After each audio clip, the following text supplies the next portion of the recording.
The summer showcases came and went, and the deluge of games was probably the biggest one we ever had. So much so that I gave up on trying to go through most of the games shown. Instead, I decided to make a video with just the games that caught my attention. So let's get to it because there's a lot.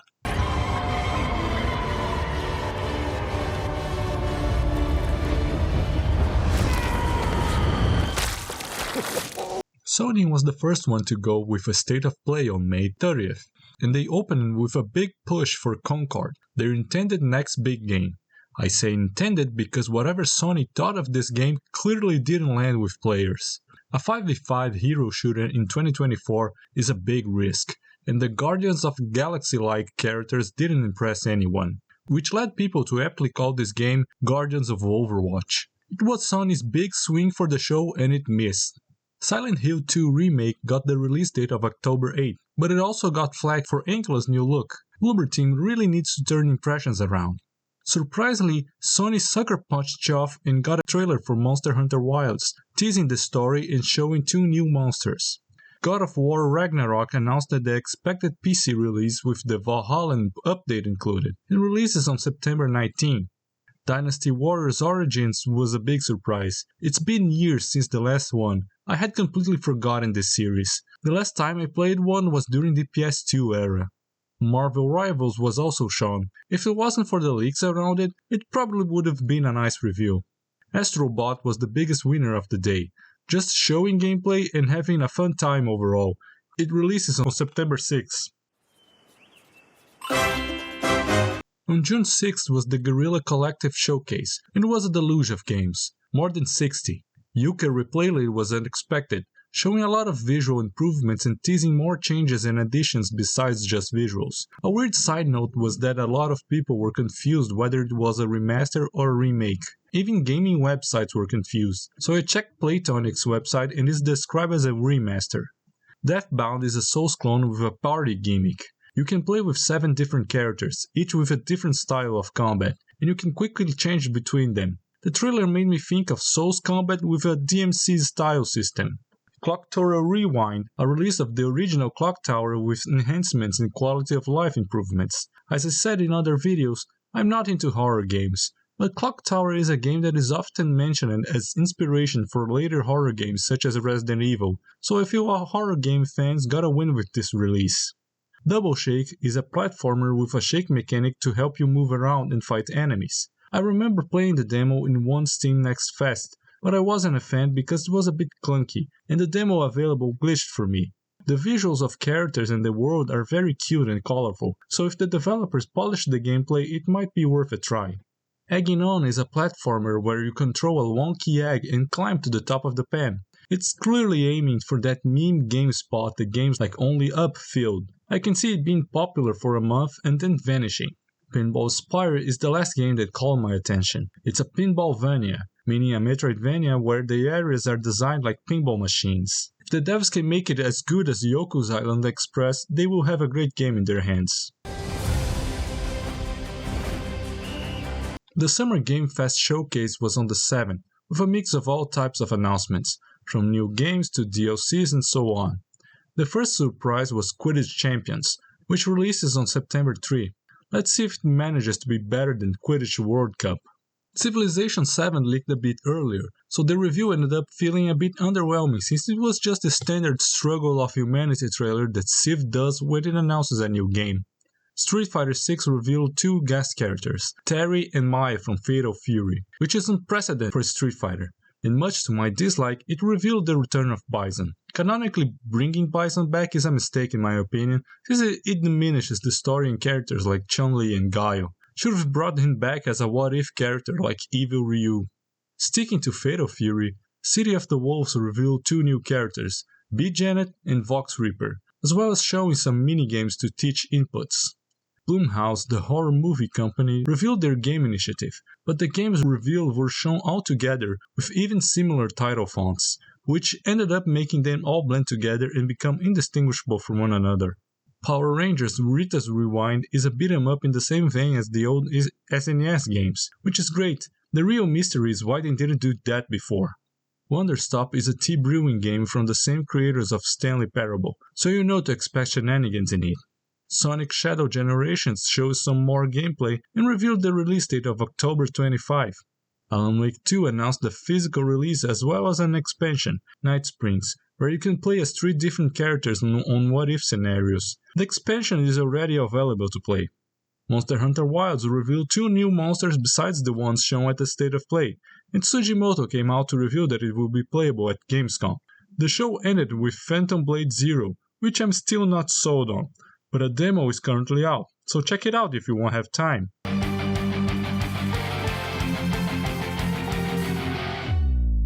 June 8 was a barrage of showcases. There were so many and so similar sometimes that after a point, every time I heard strategy, card, or roguelike, I just mentally tuned out.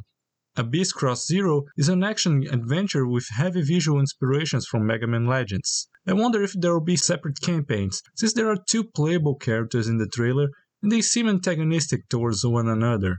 Gurei is a game with an interesting twist. You have to defeat bosses and earn their power much like Mega Man, but unlike Mega Man, once you defeat one of the bosses, the others become stronger. The only downsides are that it seems strictly focused on boss fights, and the animations look rough in some parts. The Amazing Crackpots Club is a 1v1 game where the goal is to fill the opponent's flask until it breaks. The game looked simple at first, but seems players will have a lot of crazy power-ups to help in the fight. It reminded me a little bit of Little League Blaze. The War in Chiapas is a 2D stealth action adventure, inspired by the original Metal Gear games, not the solid ones. The player will have to use stealth to face a paramilitary group in Mexico in the 80s. Soul Quest is a character action game, but it differs from other games in the genre because it is 2D instead of 3D. The combat is fluid and fast-paced, but they have to work on their sound mixing. The voices of the characters were very muffled. I could barely understand what they were saying sometimes. The Precinct is essentially reverse GTA. Instead of going around committing crimes, you are going around fighting crimes. It's an interesting premise. If they manage to make the world around the player interesting, like GTA does, I can see it being successful. Xbox had the best presentation if you were looking for big AAA games. They opened the show with a campaign trailer for Black Ops 6 and had an entire extra direct from Treyarch after the show. The review of Doom: The Dark Ages was a surprise, not because of the review itself, which was rumored, but because of what was shown. You'll now be able to pilot mechs and ride on dragons. My first reaction was cool, but after thinking about it for a little bit, I wonder if Doom might be jumping the shark. It releases in 2025. Starfield announced the Shared Space expansion, focusing on House Va'ruum, as well as the Creation Kit plus a few updates that dropped on the same night. If it wasn't for me being so busy, I would probably go back to Starfield. South of Midnight had its first gameplay reveal, showing some traversal options and a boss fight. It wasn't impressive, to be fair. They'll have to do more next time in my opinion. I had completely forgotten that Age of Mythology was getting a remake. I played a lot of it when I was young. It releases on September 4, and it is also going to get updated with more content after release. Perfect Dark had its first gameplay shown after years of missing in action. I wasn't awed by the gameplay, but it gave immersive sim vibes at some points. Just the way they chose to cut the combat sections of the trailer weren't very good. It is an interesting route to take Perfect Dark. Life is Strange is back. Double Exposure returns us to Max, this time with parallel dimensions trying to prevent a murder from happening. It releases on October 29. I'm surprised that Life is Strange has another game so soon after the criticisms True Colors got. Indiana Jones had a cinematic trailer focusing on one of the locales in the game. It felt true to the Indiana Jones movies, so at least Machine Games is getting the tone right. I just wish they had shown more gameplay. Avowed had another trailer just talking about the story. I thought it was weird it didn't have a release date, but then a release date got posted by Obsidian in their blog, November 12, only for them to edit the post removing the date. Microsoft revealed a new digital-only version of Series X with 1TB of storage, which is not much for a digital-only console. I have 1TB on my PC and I had to delete some games to make room for others. If you want to play big games, 1TB is not enough. The show ender was Gears of War E-Day, a prequel focusing on when the Locusts first appeared. The PC gaming show was very underwhelming. It was because it had games that either were shown in the showcases in the previous day or similar to those shown in the previous day. Stormgate revealed its third faction, the Celestial Armada, and the devs explained what their focus was when making each faction. The Celestial Armada is mainly focused on buildings, but the Infernals are more focused on units, and the Human Vanguard is a balance between the two. Crescent County is a delivery service game inspired by Kiki's delivery service, with the player having the option of upgrading the broom. The flying mechanic will make or break this game. If it's good, I can see it being a success. Much like Power Rangers, G.I. Joe is also releasing a beat-em-up game. Now that I think of it, these two were the only beat-em-ups throughout all the showcases. Screenbound is a platformer that mixes 3D and 2D platforming, with both interacting in real time. In the setting, being a kid distracted by its Game Boy is a nice nostalgia touch. Rise of the Golden Idol is the sequel to Case of the Golden Idol. It seems the game will now have more animations and be set on modern times, but the core gameplay seems to still be the same. Find clues and use them to fill in the blanks.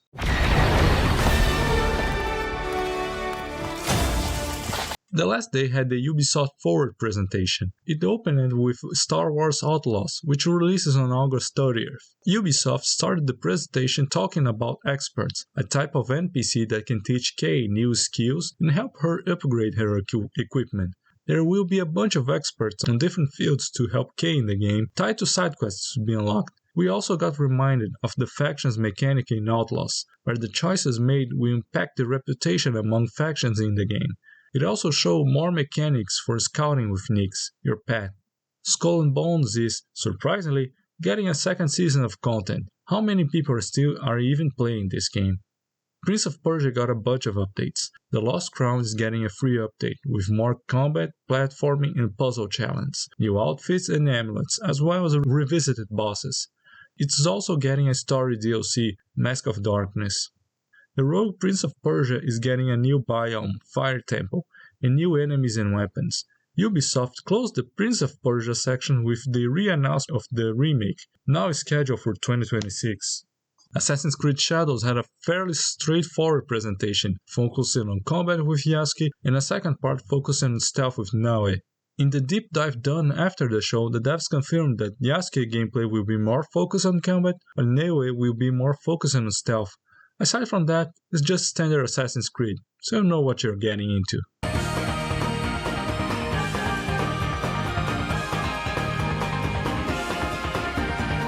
These were my thoughts on the games shown in the summer showcases. If you want to add something to what I said, or mention a game you got interested in, leave a comment below.